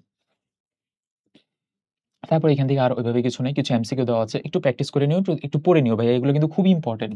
যেমন অ্যামোনিয়াম অক্সালেট দ্বারা আমরা কি করি? কি আয়ন শনাক্ত করি অ্যামোনিয়াম অক্সালেট দ্বারা? এটা মেডিকেলে আসবে। বইয়ের এমসিকিউ পরীক্ষায় আসবেই। তো এগুলা না পারলে পুরাই ধরা খায়া যাবা। ক্যালসিয়াম আয়ন শনাক্ত করতে পারি। তারপর পটাশিয়াম পাইরোঅ্যান্টিমোনেট দিয়ে সোডিয়াম আয়ন শনাক্ত করতে পারি। তারপর নিউক্লিয়ার দ্রবণ দ্বারা অ্যামোনিয়াম আয়ন শনাক্ত করতে পারি। এগুলা যদি না পারো, এইবার মানে কোনো বান্দা যদি এরকম থাকো, ক্লাস দেখতেছো কিন্তু নিউক্লিয়ার দ্রবণ দ্বারা কি করি এটা পারি না, তাহলে কিন্তু কোনো লাভ নেই। মানে নেসলার দ্রবণ দ্বারা কি করি এটা আমার জানতে হবেই। এটা নিয়ে হাও। অ্যামোনিয়াম অ্যামোনিয়াম আয়ন শনাক্ত করতে পারি। পরবর্তীতে এখান থেকে একটু দেখে নিও এগুলা। যেমন এই প্রশ্নটাই করছিলাম। E1 এর ভ্যালু যদি তৃতীয় কক্ষপথে হিসাব করি তাহলে E1 × 1/9 অ্যান্সার আসবে। Thank you. পরবর্তীতে কিছু এমসিকিউ তুলে রাখছি। এখান থেকে একটু দেখে নিবা। যা এমসিকিউ আছে একটু কষ্ট করে পড়ে ফেলবা। এখানে কিছু দ্রাব্যতার ম্যাথও আছে। একটা দ্রাব্যতার ম্যাথ করে দেই, কাজে দিবে। যেমন দ্রাব্যতা যদি S হয়, A2B3 টাইপের যৌগের জন্য দ্রাব্যতার হিসাবগুলো এরকম যে AB টাইপের কোনো যৌগ যদি হয় তাহলে এটার দ্রাব্যতা S²। AB2 টাইপের কোনো যদি যৌগ হয় তাহলে এটার দ্রাব্যতা 4S³ তারপর তারপর আর কি যেন ছিল? কই রে ভাই, পেজ কই? আচ্ছা পেজ শেষ। তো তারপরে কি ছিল? AB3 টাইপের কোনো যদি যৌগ হয় তাহলে হয় 27S⁴। A2B3 টাইপের কোনো যদি যৌগ হয় তাহলে ওইটার হবে 108S⁵। তো এই ৪-৫ টা জিনিস একটু দেখে রাখবা। তারপরে দেখো নীলাভ সবুজ দেখায় কোনটা? কপার, শিখা পরীক্ষায়। তারপর ইটের মতো কালার দেখায় কোনটা? ক্যালসিয়াম। এগুলা খুবই ইম্পোর্টেন্ট প্রশ্ন, খুবই ইম্পোর্টেন্ট প্রশ্ন। Must to know. পরবর্তীতে আমরা যদি সামনে আগাই, এগুলো একটু দেখে রাখবা। আমি পুরার পেজটা দিয়ে দিবনি। খুব ইম্পোর্টেন্ট। এই পুরা পেজের মধ্যে যে কয়টা এমসিকিউ আমি দাগায় দিচ্ছি, সবগুলো এমসিকিউ খুব ইম্পোর্টেন্ট ভাই। তোমারে আমি পিডিএফ দিয়ে দিচ্ছি আমাদের টেলিগ্রাম গ্রুপে। পিডিএফটা দেখবা, ক্লিয়ার। পরবর্তী টপিক আসে। কি পড়া লাগবে জাস্ট বলে দেই। যেমন আমরা চ্যাপ্টার 3 তে পর্যাপিত ধর্ম এবং রাসায়নিক বন্ধন যে চ্যাপ্টারটা আছে, তুমি বইয়ের ১ম পেজ খুলবা। খোলার পরে বাম পাশের মৌলগুলা কি, ডান পাশের মৌলগুলা কি, কোনটা চালকোজেন, কোনগুলা হ্যালোজেন, এগুলো একটু দেখবা। এস ব্লকের মৌল কয়টা? এস ব্লকের মৌল হচ্ছে ১৪ টা। পি ব্লকের মৌল কয়টা? ৩৬ টা। ডি ব্লকের মৌল কয়টা? ৪১ টা। এ ব্লকের মৌল কয়টা? ২৭ টা। জাস্ট সিম্পলি এভাবে কয়টা মৌল কি আছে এগুলো একটু দেখে যাব। আর কি পড়বো? আর মোটামুটি আমি বইতে মানে পিডিএফ এর মধ্যে অনেক কিছু তুলে দিচ্ছি। অনেক ইম্পোর্টেন্ট কথাবার্তাগুলো তুলে দিছি। তো ওই কথাগুলো একটু দেখবা। অবস্থান্তর মৌল কি? অন্ত অবস্থান্তর মৌল কি? এগুলা একটু পড়ে যাব। ইম্পোর্টেন্ট কথায় চলে আসি। সরাসরি আমরা মেডিকেল ভর্তি পরীক্ষা আসবে এরকম কিছু টপিক তোমাদের আলোচনা করি। যেমন এটা একটু পারতে হবে যে অ্যালুমিনিয়াম ক্লোরাইড এটা কিন্তু ডাইমার গঠন করে। গঠন করে কি তৈরি করে? Al2Cl6।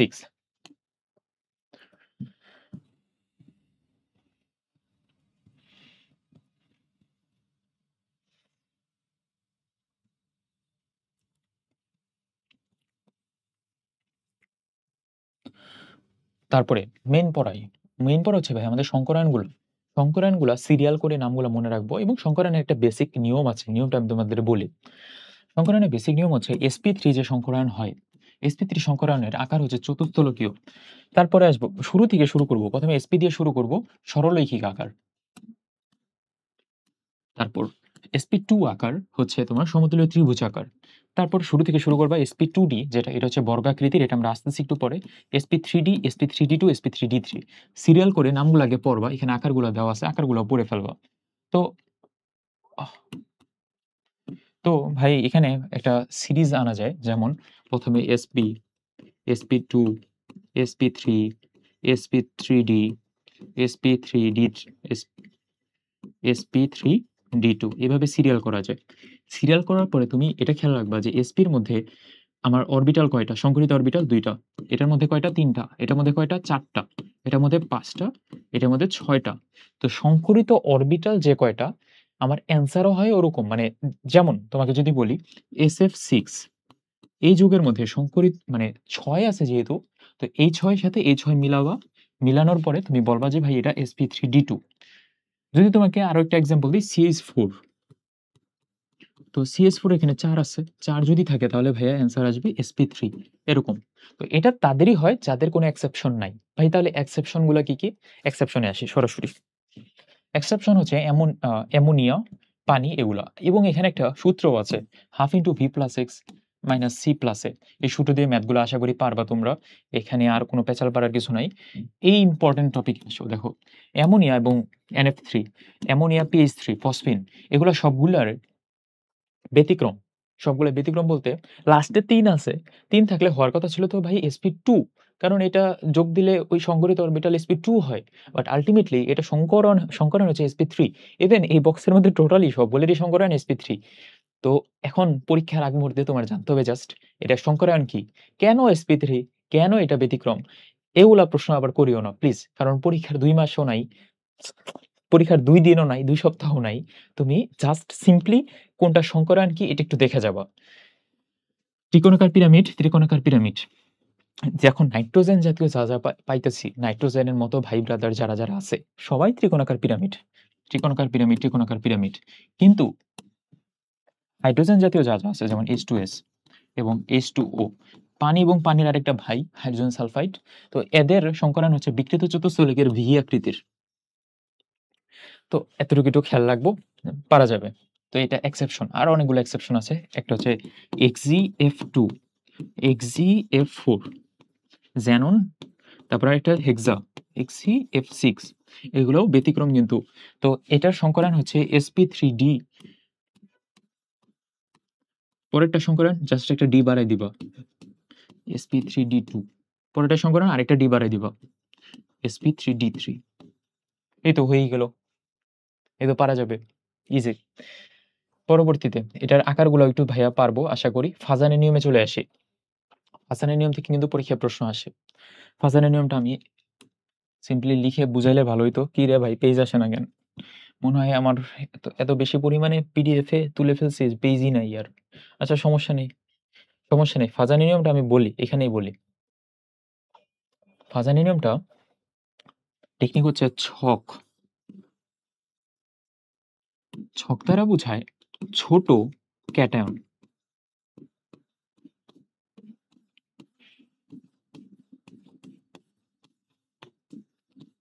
যার ক্যাটায়নের আকার ছোট, উল্টাই দিবা তারপরে, যার অ্যানায়নের আকার বড় সে তত বেশি সমযোজী, এবং যার ৪ সংখ্যা যত বেশি সে তত বেশি সমযোজী। ফাজানের নিয়ম ফলো করে আয়নিক যৌগের সমযোজী বৈশিষ্ট্য।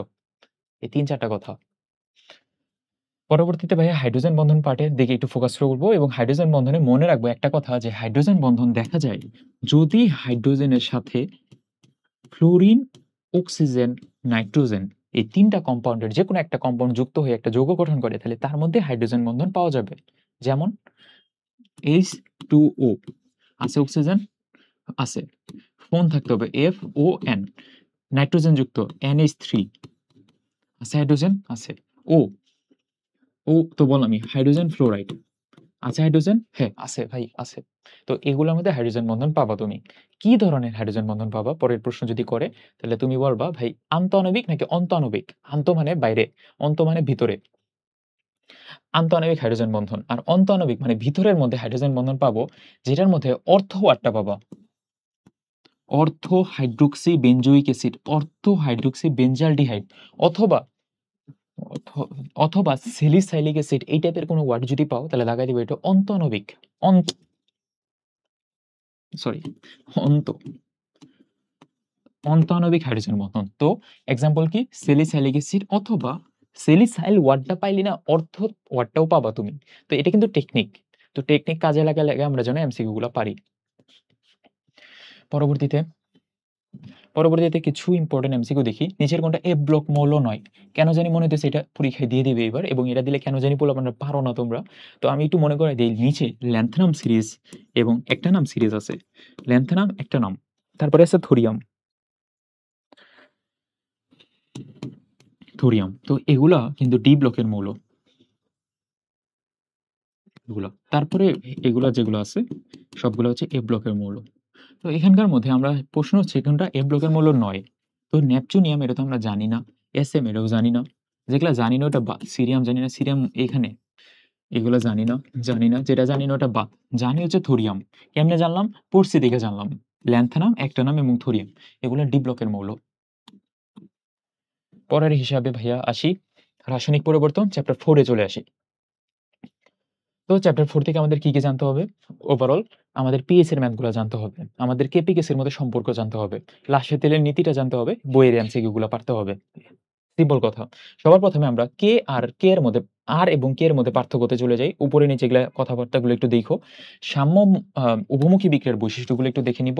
উভমুখী বিক্রিয়া কিন্তু কোনোদিনও সম্পূর্ণ হয় না। উভমুখী বিক্রিয়ায় সাম্যাবস্থায় আসার প্রবণতা আছে কিন্তু সম্পূর্ণ হয় না। তারপরে প্রভাবকগুলো দেখে নিব। আচ্ছা, তো বিক্রিয়ার হার হচ্ছে প্রতি সেকেন্ডে যে পরিমাণ বিক্রিয়ক কমে এবং উৎপাদ তৈরি হয় ওটা হচ্ছে বিক্রিয়ার হার। তো এটার একক হচ্ছে মোল পার লিটার পার সেকেন্ড। বিক্রিয়ার হারের একক কি? মোল পার লিটার পার সেকেন্ড অথবা মোলার পার সেকেন্ড। পরবর্তীতে আসে বিক্রিয়ার হার ধ্রুবকের একক এবং হার, এই নিয়ে টপিকটা। বিক্রিয়ার হার এবং হার ধ্রুবকের মধ্যে যে মূল পার্থক্যটা,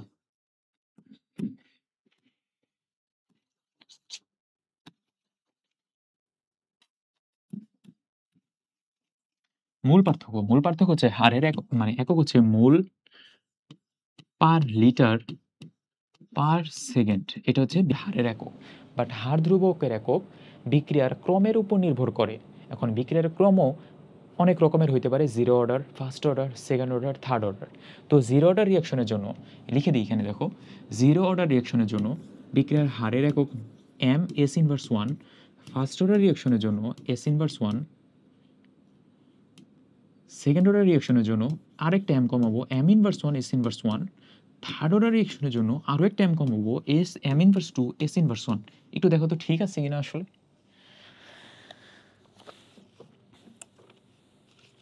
তো আমি একবার রিচেক করে বলি, মোস্ট প্রবাবলি ঠিকই থাকার কথা। সেকেন্ড অর্ডার রিয়াকশনের জন্য এম ইনভার্স 1 এস ইনভার্স 1, হ্যাঁ ঠিক আছে, মোস্ট প্রবাবলি ঠিকই আছে, ভুল থাকতেই পারে, স্বাভাবিক। তো তুমি তো বইটা সামনে নিয়ে পড়তেছো, বইয়ের সাথে মিলাই দেখবা, ভাইয়া তো রবট না যে ভাই একদম 100% নিখুঁতভাবে বলবে। আমি ম্যাক্সিমাম পরে আমি নিজে থেকে বলতেছি, তো আশা করি ঠিক আছে। তো এগুলো হচ্ছে বিক্রিয়ার হার ধ্রুবক এর একক। তো প্রথম কথা এটা। দ্বিতীয় কথা, বিক্রিয়ার হার সব কিছুর উপরে নির্ভর করে, বাট বিক্রিয়ার হার ধ্রুবক শুধুমাত্র তাপমাত্রার উপর নির্ভর করবে। এই এমসিকিউটা যেন ভাইয়া পারি, শুধু তাপমাত্রা আর এটা সব।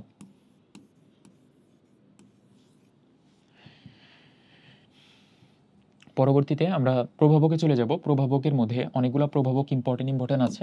ধনাত্মক প্রভাবকের এক্সাম্পল কি? Manganese oxide. ঋণাত্মক প্রভাবকের এক্সাম্পল কি? গ্লিসারিন। গ্লিসারিন আছে না, হ্যাঁ গ্লিসারিন, AS2O3। তারপর ফসফরিক অ্যাসিড, এগুলো হচ্ছে ঋণাত্মক প্রভাবক। অটো প্রভাবকের এক্সাম্পল ম্যাঙ্গানিজ আয়ন, এটা একটু খেয়াল রাখবো, ম্যাঙ্গানিজ জাতীয় কিছু একটা থাকবে। আবিষ্ট প্রভাবক সোডিয়াম সালফাইড, এটা হচ্ছে আবিষ্ট প্রভাবক। পরবর্তীতে প্রভাবক সহায়ক কোনটা? আয়রনের প্রভাবক সহায়ক মলিবডেনাম, এটা মুখস্থ রাখবো। প্রভাবক বিষকে আর্সেনিক অক্সাইড প্রভাবক বিষ। তো প্রত্যেকটা প্রভাবকের কোনটার এক্সাম্পল কি, মোস্ট ইম্পর্টেন্ট টপিক। ফার্দারমোর আমরা যদি এখানে আসি, এই ছকটা ভাই এই পুরা কেমিস্ট্রি বইতে সব থেকে ইম্পর্টেন্ট আমার কাছে লাগে, আমার কাছে স্পেশালি। কেন? কারণ এখানে এই মানে পুরা কেমিস্ট্রি বইয়ের মধ্যে যা যা যত ইম্পর্টেন্ট রিয়াকশন আছে সবগুলো ইম্পর্টেন্ট রিয়াকশনের নাম কি, প্রভাবক কি দেওয়া আছে। দেখো কিভাবে, আমি তিনটা জিনিস বলে দিই। সালফিউরিক অ্যাসিড বানানো হয় স্পর্শ পদ্ধতিতে, আর এখানে লাগে প্লাটিনাম এবং ভ্যানাডিয়াম মিন্ট অক্সাইড। তারপর হেবার পদ্ধতিতে তৈরি করা হয় অ্যামোনিয়া এবং লাগে আয়রন। আয়রন মনে রাখলেই চলে, তুমি যদি এগুলো মনে রাখতে পারো মনে রাখো, আর অনেকগুলো আছে বইয়ের ভিতরে, ওগুলো একটু দেখে রাখবো। এইটা মনে থাকে না, অসওয়াল্ড পদ্ধতিতে নাইট্রিক অ্যাসিড, তার জন্য আমি একটা টেকনিক বানাইছি। টেকনিকটা দেখো কীরকম।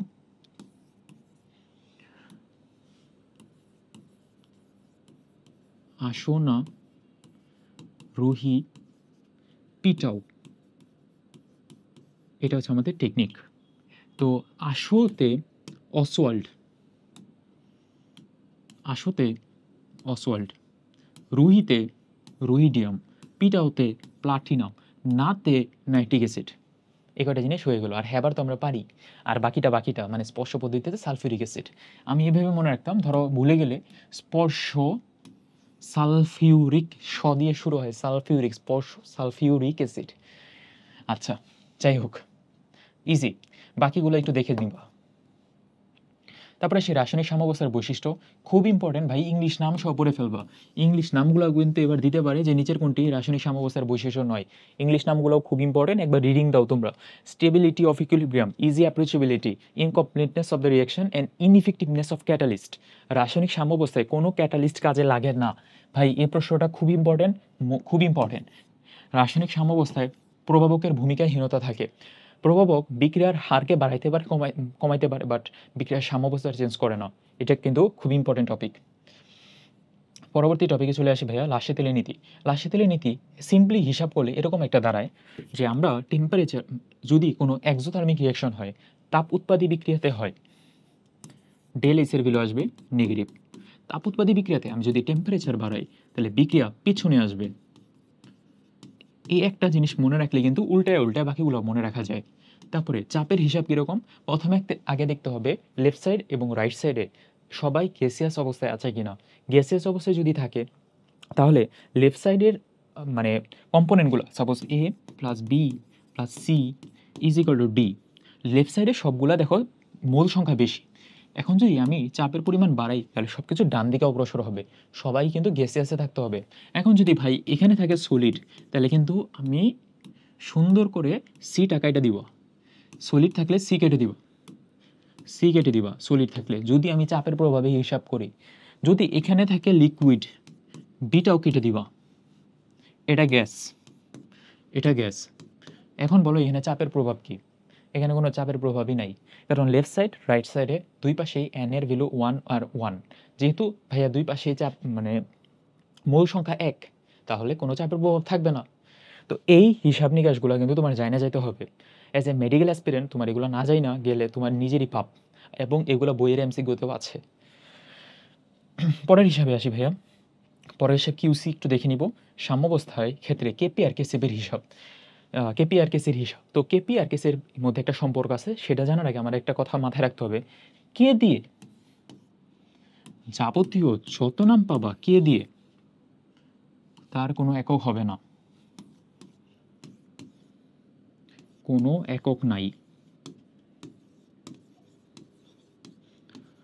এটা বড় করে লিখে দিলাম, এটা যেন পরীক্ষার হলে আমরা পারি। কেপি, কেসি, কে ডাব্লিউ, কে এ, কে বি, কোনো একক নাই, পারা যাবে।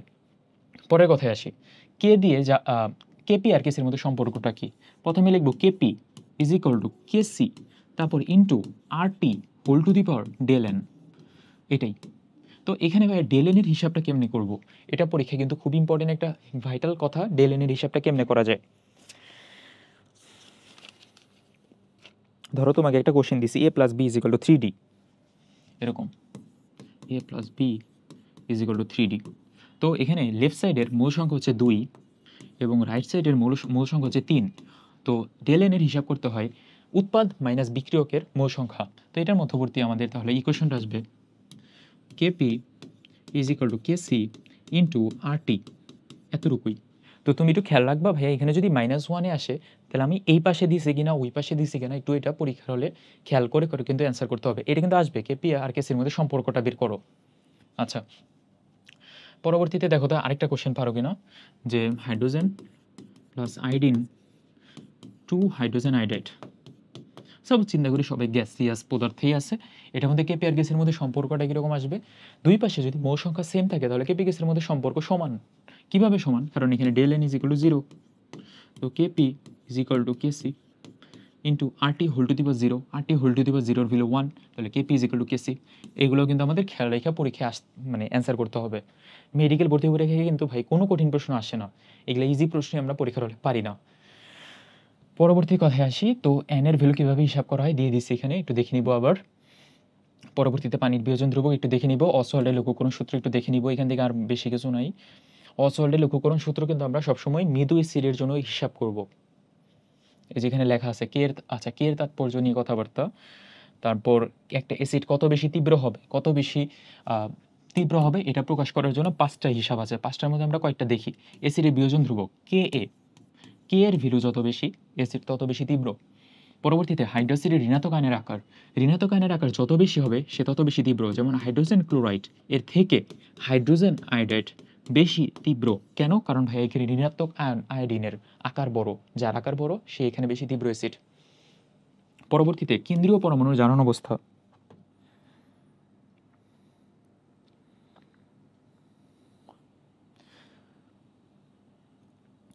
কেন্দ্রীয় পরমাণু জারণ অবস্থার মধ্যে আমরা এটা মাথায় রাখবো যে যার কেন্দ্রীয় পরমাণুতে জারণ সংখ্যা যত বেশি সে তত বেশি তীব্র। যেমন নাইট্রিক অ্যাসিড HNO3, এটাতে জারণ সংখ্যা +5 এবং পরে যদি সালফিউরিক অ্যাসিড চিন্তা করি H2SO4, সালফিউরিক অ্যাসিড হচ্ছে +6, তাহলে এখানে সালফিউরিক অ্যাসিড তীব্র বেশি। মানে কেন্দ্রীয় পরমাণু জারণ অবস্থা যার যত বেশি হবে সে তত বেশি তীব্র। লাস্ট অফ অল আরেকটা যেটা বাকি থাকে, আর দুইটা বাকি থাকে, এটা লাস্টেরটা ইম্পর্টেন্ট না, কেন্দ্রীয় পরমাণুর আকারটা ইম্পর্টেন্ট। আকার যার যত বেশি ছোট সে তত বেশি তীব্র অ্যাসিড। এই কয়টা কথা খেয়াল রাখলেই চলবে আশা করি। পরবর্তী ক্ষার কিভাবে বেশি হিসাব করব, মানে কত বেশি তীব্র এটি একটু দেখে রাখবো।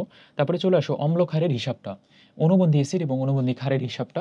এটা জানার আগে আরও কিছু টপিক আছে এখানে ছোটোখাটো, যেমন কারা এক অম্লীয় ক্ষার, কারা মানে কারা কীরকম অ্যাসিড, এই টাইপের প্রশ্নগুলো। এখানে একটা ইম্পর্টেন্ট হিসাব দেখো, H3PO3, তারপরে H3PO4, আর এটা আছে H3PO2।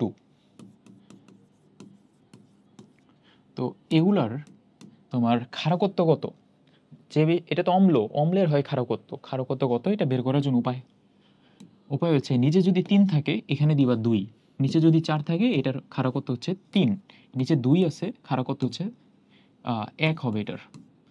আর এটা গেলো মানে এক্সেপশনগুলো, আর নর্মালিগুলো তো তুমি পারবে। যেমন সালফিউরিক অ্যাসিডের ক্ষারকত্ব হচ্ছে 2, সোডিয়াম হাইড্রোক্সাইডের অম্লত্ব হচ্ছে 1, তারপর P2O5 এটার ক্ষারকত্ব হচ্ছে 6, তারপর অ্যালুমিনা এটার 6। এগুলো পারা যাবে। আমরা একটা জিনিস হিসাব করব যে এখন যে HSO4 মাইনাস এটার অনুবন্ধী অ্যাসিড কোনটা আর অনুবন্ধী ক্ষার কোনটা, এই টাইপের প্রশ্ন কিন্তু আসে।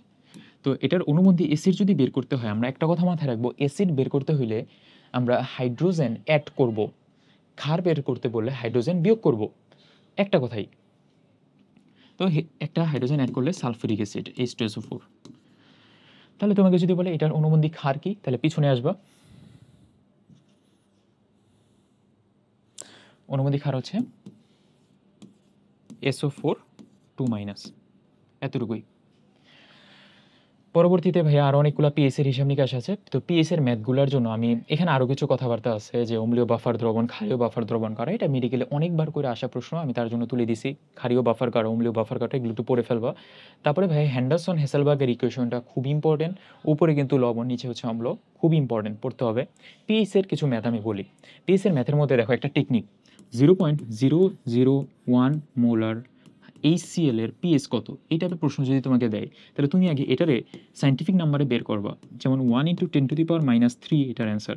তো এখানে ভাইয়া উপরে যে 3 ভ্যালুটা এটাই হচ্ছে আমার পিএইচ, তাহলে পিএইচ হচ্ছে এখানে 3। এভাবে পিএইচ এর ম্যাথগুলো শর্টকাটে হিসাব করা যায়। বইয়ের এমসিকিউতে এরকম কিছু কথা আছে, যেমন 1%, তারপরে 10% একটা ক্ষার দিয়ে দেয় সোডিয়াম হাইড্রোক্সাইডের পিএইচ কত এরকম। তো এটার ম্যাক্সিমাম অ্যান্সার আসে 13.3 অথবা 13.5 অথবা 13 সামথিং কিছু একটা অ্যান্সার আসে। তো এটাও একটু বইয়ের এমসিকিউতে আমাদের আছে, প্র্যাকটিস করব, বোঝার চেষ্টা করবো আসলে সিকোয়েন্সটা কীরকম। কোনো মেইন পরীক্ষার হলে কিন্তু ভাই আমার এমসিকিউ মানে রাইট অ্যান্সারটা দাগাইতে হবে। আজাইরা মানে জাস্ট মানে ধরো আমি তোমার বুঝাইতে পারবো যে এটা কেমনে 13.3 হলো বুঝাই দিলাম, কিন্তু কোনো লাভ নাই। পরীক্ষার হলে মুহূর্তে আমার এটার অ্যান্সার সরাসরি মুখস্থই দাগাইতে হবে। এটা যত বেশি তুমি বুঝবা তত তুমি ম্যাচুরিটির দিকে আগাবা। পরে কথায় আসি। আচ্ছা, এটা ভাই বলেই দিই এটা কেমনে করা লাগে, আমি তোমাকে আগে বলি। 1% সোডিয়াম হাইড্রোক্সাইড যদি থাকে তাহলে এস বের করবো, S is equal two 10x/m এইভাবে। তো এক্সের ভ্যালু ধরবো এই যে 1 অথবা 10। তো এস আগে বের করার পরে ক্যালকুলেটারে বসাবা pH is equal to minus log of hydrogen আয়নের ঘনমাত্রা।